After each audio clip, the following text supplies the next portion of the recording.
When I'm arrested for protesting and all the headlines are about what kind of tank top I wore and the fact that I didn't wear a bra, negative comments about, how I'm a bimbo and I should keep my mouth shut.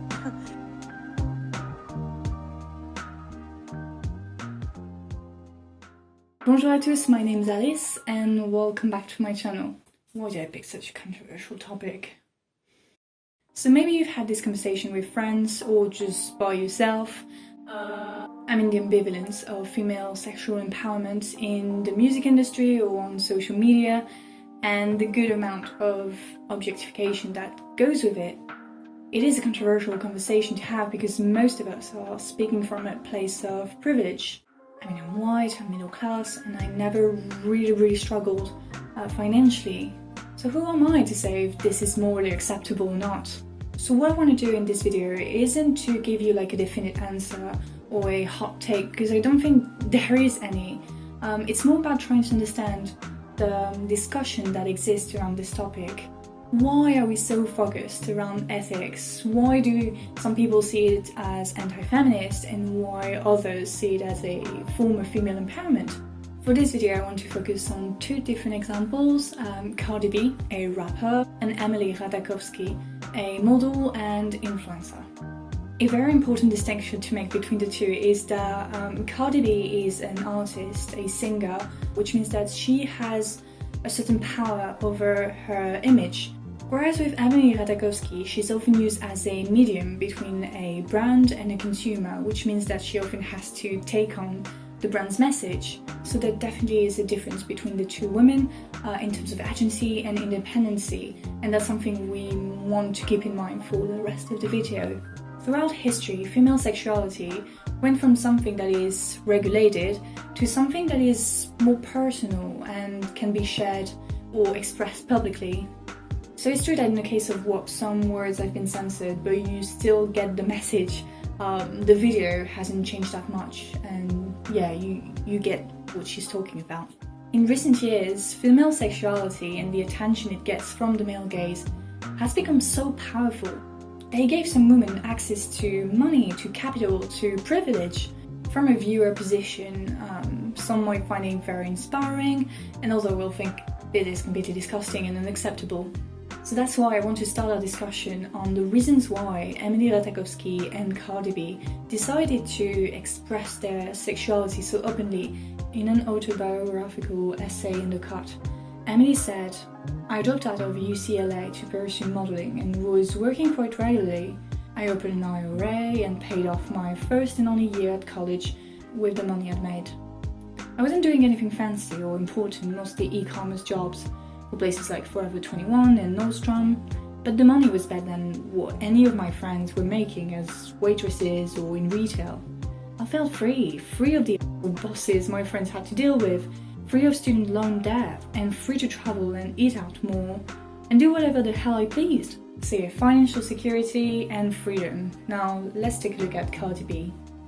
During her teens, Cardi B was employed at a deli in Tribeca. She was fired and her manager suggested that she apply to be a stripper at the strip club across the street. Cardi B has said that becoming a stripper was positive for her life in many ways. "It really saved me from a lot of things. When I started stripping, I went back to school." She has stated that she became a stripper in order to escape poverty and domestic violence. As it was the case with Emily, it seems that Cardi B has a very positive outlook on her career choice, on what she's doing, and especially when it brought her an education, financial stability, things that weren't as accessible to women back then, and that feminist movements had to fight for. Yet, for many feminists, the way it is women access to privilege did not help women as a group, because it's mostly based on self-objectification, especially in the case of Emily Ratajkowski, who's posing for brands. So when did self-objectification, because that's how they call it, became female empowerment? Because both Emily Ratajkowski and Cardi B describe themselves as feminists. Being a feminist is such a great thing, and some people feel like someone like me can't be as great as that. But then some people are smart, but they don't have no common sense. They think feminism is great in only a woman that can speak properly, that has a degree, who is a boss, a business person. They think only Michelle Obama can be a feminist. Feminism is about the choices we make and the freedom we have to make personal choices without judgment or retribution. So there you have it. Both Emily and Cardi B frame feminism as having the choice to decide for yourself and be respected and deemed equal regardless of the choices you make. The concept of choice, which is a big concept in feminist studies, has become very complex. In her article, The Trouble with Choosing Your Choice, Megan Murphy, a J.K. Rowling type of feminist, we'll put it that way, argues that this kind of anything goes so long as we call it a choice discourse, often, rather than signalling collective female power and freedom, is a cooptation feminist language used for individual means. Often this version of choice is used in order to frame sexist imagery and actions as something that empowers women, when in fact, it is often doing nothing of the sort. While certainly choice is one of the founding concepts of the feminist movement and of primary importance, I can't help but feel as though it has been taken from us, that the word choice continues to represent feminism but is more often used in an entirely unfeminist way. I believe we are beginning to forget where choice came from and what it means, and I think it's time we started paying attention. I think what she means is that the concept of choice in feminist movements used to be way simpler. It was about choice over marriage, choice over divorce, choice over career, choice over bodies.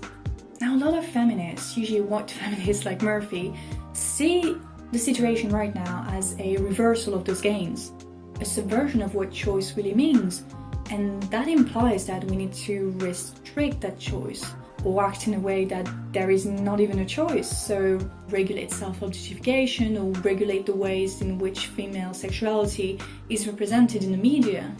Now the problem is that without choice, as flawed as it is, we're perpetuating this idea that women cannot decide for themselves, which is a very patronizing attitude, the we need to take care of our young girls type of discourse, which in turn means that we have to control their sexuality or control their exposition to female sexuality outside of their own. Now I want to bring a bit of intersectionality into our discussion because we talked a lot about the opinions around female empowerment and the male gaze, but we haven't talked about how the discourse or rhetoric changes when we add the racial element. The book American Apartheid, or White Sociologists Trying to Understand the Ghetto, is for me a revealing of where the stigma around Cardi B and female rappers really comes from. So the book takes the example of a band, NWA, Girls with Attitude, and it's true that the lyrics are very misogynistic. They talk about women, saying that they're only good for one thing, and yet all they do is crying, complaining, and emasculating men. Now in response to NWA, a female rappers band, HWA, with Attitude, started attacking those men, attacking their physical attributes, their performance in bed, and trying to force women to seek revenge and to take advantage of those men. More or less what Cardi B does in WAP, actually.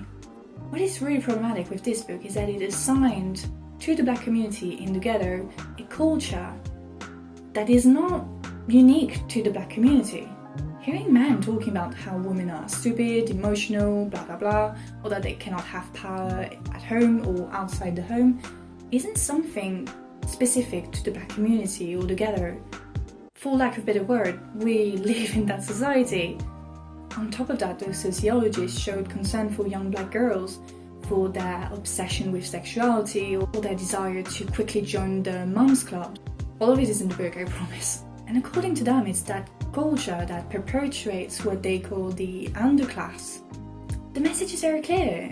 If only they try to follow white traditional values, follow the values of marriage or sexual restraint, or trying to get a job and stuff like that, they would finally get out of there. Yet calling black communities in poor neighborhoods an underclass doesn't really help to fight against those stereotypes in the first place. Actually, it reinforces the American apartheid. How are you supposed to feel if the supposedly woke sociologists, people who try to empathize with you, tell you that your culture is what is causing your poverty? Now with that in mind, and I'm finally reaching my conclusion, imagine how bold it is to go against the odds, like Cardi B and many rappers, female or male, and to make millions out of that culture, that language, that identity.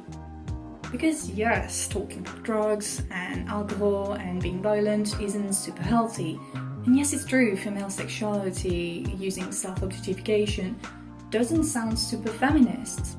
But it also sends another message, the message that you can rise in society and earn as much money as the people who oppressed you or the men who neglected you. But being a feminist is real simple. It's that a woman can do things the same as a man. Anything a man can do, I can do. I can finance, I can hustle. We have the same freedom. I was top of the charts, I'm a woman, and I did that. I do feel equal to a man. I mean, we're all living in a market-driven society and everybody wants a share of it. Women, people of colour, minorities didn't have access to capital, to privilege for a very long time, and now things are slowly changing. I know some of you will agree and others will disagree, and to be fair, I'm not 100% sure where I stand on this ethic discussion. Now, to open up the conversation before we end this video, and I'm gonna sound like I'm contradicting myself, but why are we even talking about ethics in the first place? The reality is that 99% of the debate around female sexuality in the media is around morality, ethics.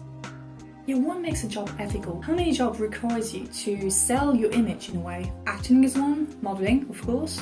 I mean, being a salesperson can be one as well. So you see, it's hard for us to associate the display of sensuality or sexuality with respectability because it goes against our idea of what is respectable. What Emily does, what Cardi B does, is their job, it's their business, and it's something that thousands of women consider as their primary source of income. And to be fair, it's not going to change in the near future. Actually, it's getting more and more popular. Now, with any type of job comes worker rights. In an article that went viral in 2020, Buying Back My Image, Emily talks about that time early in her career where she met with photographer Jonathan Leader, for an unpaid work that would give her some exposure for future paid jobs.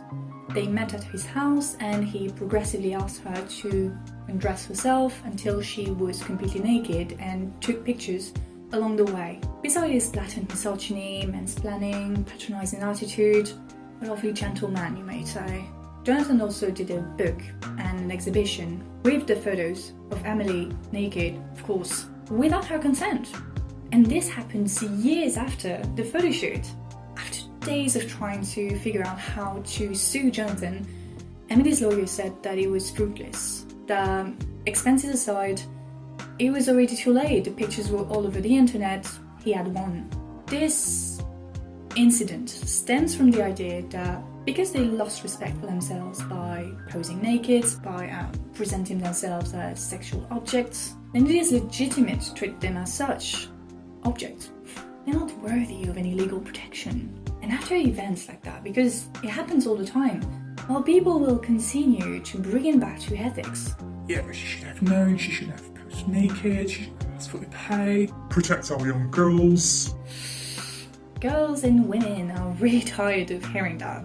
Emily did consent for the naked pictures. The problem is not there. The problem is that she did not consent to have like a photographer fed with a silver spoon to take advantage of her image for the rest of her life.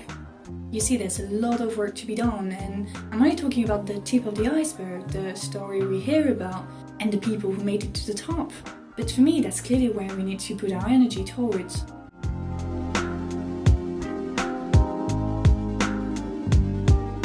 That is it for me for today.